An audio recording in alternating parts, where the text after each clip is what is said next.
Good morning, Francis friends. How are you today? I sure was excited to see you yesterday. It was so fun to see your smiling faces and get to hear your voices and read with you all. I really miss reading with you guys a lot. So I hope you had a wonderful afternoon yesterday, and I'm going to do my best to set you up for success for a great day today. Let's just dive right in. Let's see. I'm going to egg number 8, which tells me it's light green over here. Oh, yeah. So, and inside I find a die.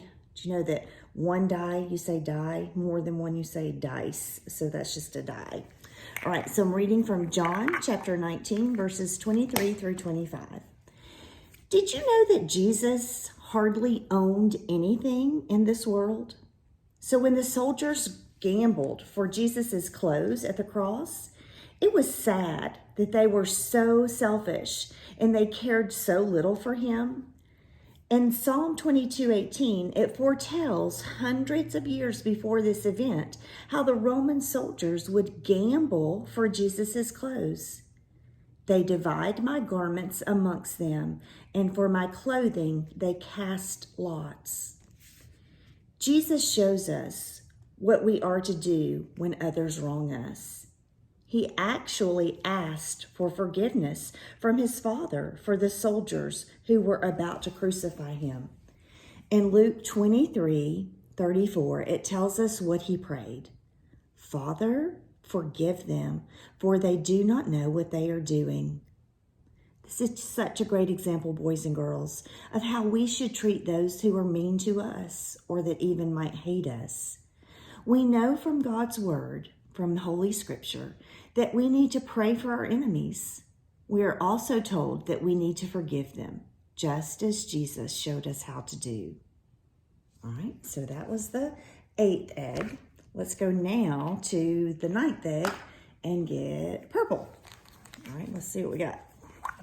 Yeah, can you see it? It looks like it looks like it came from Minecraft, but it didn't. John 19, verses 31 through 37. Here is an amazing fact about Jesus' death. When people were put to death on the cross, it was common for Roman soldiers to break their legs. With broken legs, people could not hold themselves up to keep from suffocating, and then they would die more quickly. 2 robbers were crucified with Jesus. One was on each side of him.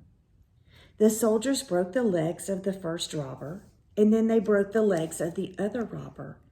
But when they got to Jesus, they saw that he was already dead. So they decided there was no reason to break his legs.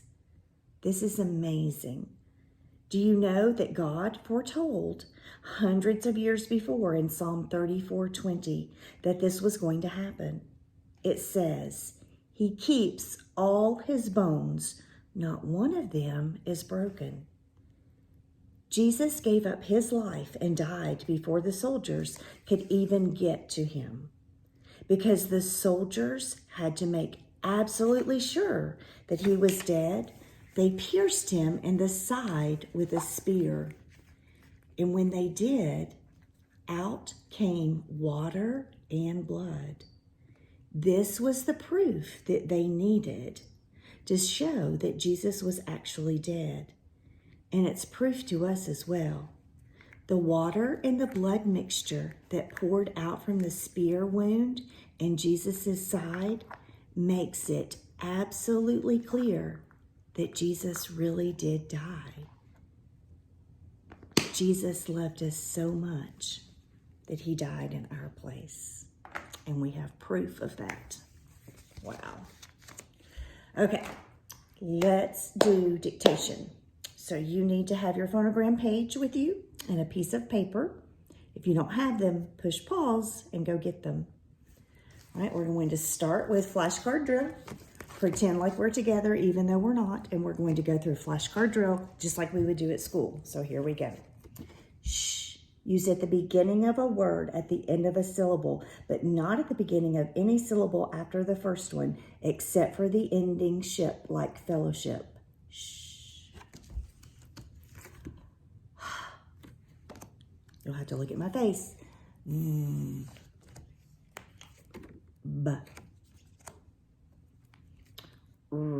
Not an Don't do an for me. Remember, rabbit. K. Two-letter K. Used only after a single vowel that says a, Two-letter N. Used only at the beginning of a base word. Hint, hint, knee. Short letter sh. Used at the beginning of any syllable after the first one.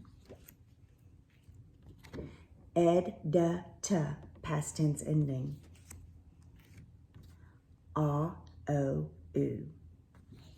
Right now, I'm going to mix them up, and I will say them twice for you boys and girls.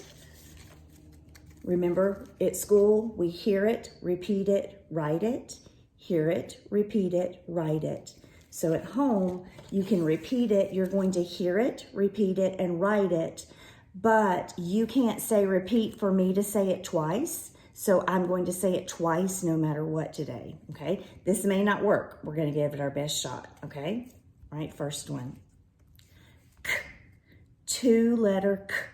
Used only after a single vowel that says a, I, K. Two-letter K. Used only after a single vowel that says a, I. Next one. A, o, u. A, o, u. This should be your third one. Sh. Use at the beginning of a word at the end of a syllable, but not at the beginning of any syllable after the first one, except for the ending ship, like fellowship. Shh. Shh. Use at the beginning of a word at the end of a syllable, but not at the beginning of any syllable after the first one, except for the ending ship, like fellowship. Shh. Next one. Again,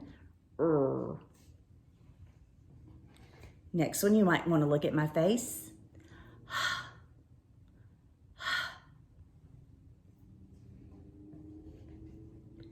Edita, past tense ending. Edita, past tense ending.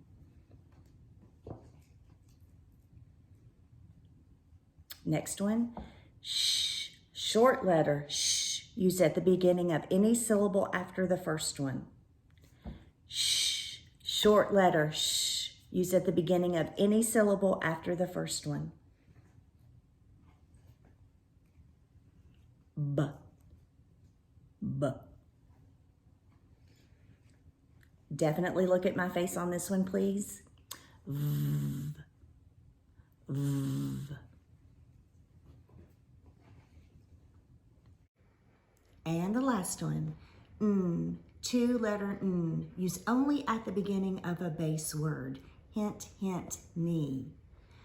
Two-letter n, used only at the beginning of a base word. Hint, hint, knee.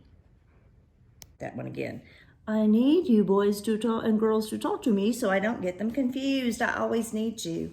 All right, next, today, I sent you some videos last night about the burning of Pompeii, and now I have a story, excuse me, that has 3 chapters, and we'll just read the first chapter today. It's called Pompeii Buried Alive. And I would have read this to you guys if we had been at school, but I thought I would just read it to you from here at home. All right, the sleeping giant. Once there was a town named Pompeii. Near the town, there was a mountain named Vesuvius. The people in Pompeii liked living by the mountain. It was a good place to grow grapes. It was a good place to raise sheep, and it looked so peaceful. But the mountain inside the mountain was really a dangerous volcano. It was like a sleeping giant. If the giant woke up, it could destroy the town.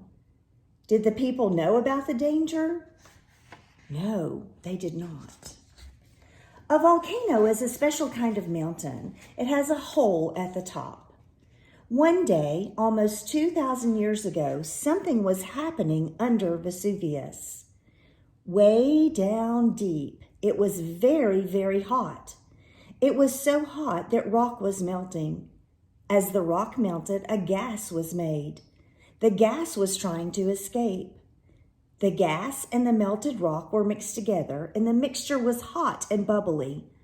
The gas was pushing the melted rock up through Vesuvius. The melted rock was about to blast right out of the hole at the top. The day started out the way it always did. The sun rose. People began coming to Pompeii with things to sell. Fishermen were bringing fish. Peddlers were bringing melons and straw hats. Farmers were bringing vegetables. Shepherds were bringing sheep. Carts rumbled through the narrow gates and into the town. The noisy carts in the streets woke up the people in the houses. The family who lived in one of the biggest houses was soon busy. The mother went to pray in the courtyard. She put flowers by the statue of a god, lowercase god, G, lowercase g there. The father began to dress. His slave helped him. The children were playing. They were glad that it was summer. The slaves in the kitchen were making breakfast. No one in the house knew that something terrible was going to happen. After breakfast, the children went outside. The streets were crowded. People were at work inside the shops. Bakers were busy baking flatbread. Weavers were busy weaving wool cloth. Potters were busy making clay pots. Slaves were getting water at a fountain, and a musician was playing his flute. No one in the street knew that something terrible was going to happen. By late morning, many men were at the bathhouse. They were having a good time. Some men were playing ball. Some were lifting weights. Some men were talking in the steam room. Others were soaking in the hot pools. The father from the big house was there. His slave was rubbing oil on his back. No one at the bathhouse knew that something terrible was going to happen. By noon, the town meeting place was full of people. Some people were looking for things to buy, and some people were talking to their friends. Lawmakers were meeting to make new laws, and visitors were looking at the beautiful buildings. The mother from the big house was there. She was praying in the temple. No one in the town meeting place knew that something terrible was going to happen. And that's chapter 1. We're going to stop there, and I'll read chapter 2 tomorrow. Okay, I'm going to take a peek at your outline real quick. Now, let's take a peek. Tuesday. All right, in Bible, you have 2 verses to do today. 2 things to look up and read about in Bible, and write them in on that little science page. You should have written 1 on there yesterday. History, read your card again and discuss your questions with someone at home. Spelling, we just did your daily dictation, so your spelling is finished for today. Grammar, you have a passage to read for me today. It's the life of art. So you're going to read that passage and answer the questions on the back, okay? Literature, answer chapter 6 questions from Story of the Treasure Seeker that we read yesterday. Math. Now, I think there was a little confusion yesterday on math. Some friends thought they had math finished and they weren't through. On the outline where it says review, I should have written one more word. I should have written review page, okay? That means I made you a review page of problems to practice. You need to write them down and answer them with a pencil. I'm pretty sure it has a front and a back. And then go to where it says 421, and you'll do a quick division practice for me today as well. And then science, you have a volcano activity sheet. All the directions are on there. You just have to read and answer the questions. And I think that you'll enjoy just doing a little bit more on volcanoes today. So have fun with that. Don't forget your daily reading. If you have, some of you may not have time, but if you have 30 minutes, find something you enjoy reading. It can be about anything you want to read about. Don't forget your extra Bible verse coloring page. If you haven't done that yet, that's something you could work on today. And you have a volcano project to work on too. Don't forget Latin for Mrs. Tucker, only 2 pages this week. So that is your day. If you need me, you can text me and we can talk about anything you have questions about. And I may be giving a few of you a phone call today because some of your work I had some questions about that I wanted to talk to you about. That's not bad. I just need you to maybe read something to me or tell me something that I couldn't read because it might have been a little bit messy. So we don't want that to keep happening, but that's okay. We'll figure it out. Okay. All right. I think that's everything for this lovely Tuesday in April. Okay. Oh, remind me at Zoom on Wednesday. I have a joke for you. Okay.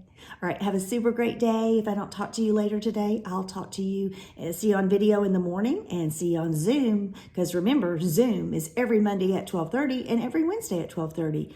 Be there or be square. Love you. Bye, guys.